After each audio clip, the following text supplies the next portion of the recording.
Bonjour et bienvenue sur Isobourse. Vendredi 24 juillet 2020, l'indice CAC 40 a terminé la semaine sur une baisse hebdomadaire de 2,2% à 4956 points, portant sa perte à 17,1% sur l'année 2020. Alors l'hésitation s'est poursuivie cette semaine à la Bourse de Paris, l'indice CAC 40 étant à nouveau repassé au-dessous du seuil psychologique des 5000 points à la clôture de ce vendredi. À moyen terme, et comme je l'indique depuis plusieurs semaines, c'est la neutralité qui domine. La courbe de pression Isobourse 5 mois du CAC 40 évolue à plat, mais toujours au-dessous de la courbe 20 mois depuis février 2020.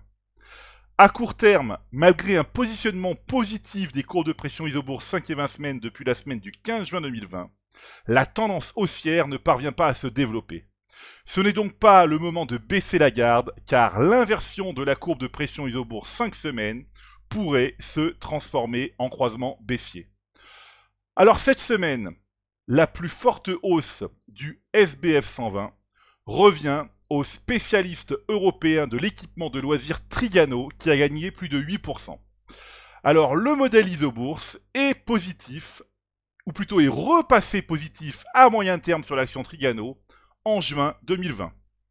Alors nous constatons également que le constructeur automobile Renault fait partie des plus fortes hausses hebdomadaires.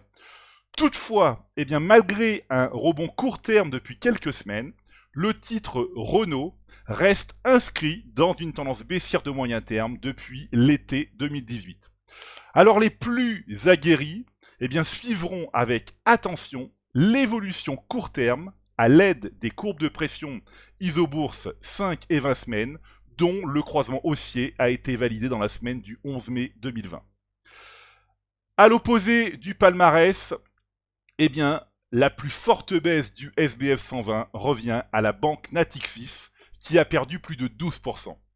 Alors il faut rappeler que le modèle Isobourse est négatif à moyen terme depuis mai 2018 sur l'action Natixis.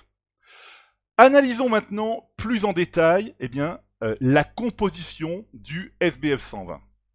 Alors à moyen terme, près de 80% des valeurs sont toujours baissières.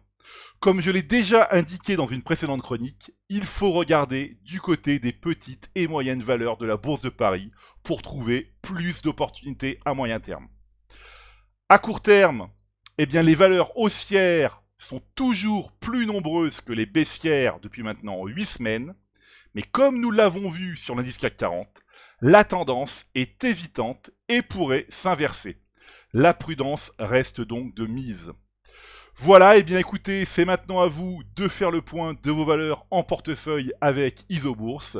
Je vous donne rendez-vous pour ma prochaine chronique et d'ici là, restez avec nous sur Isobourse.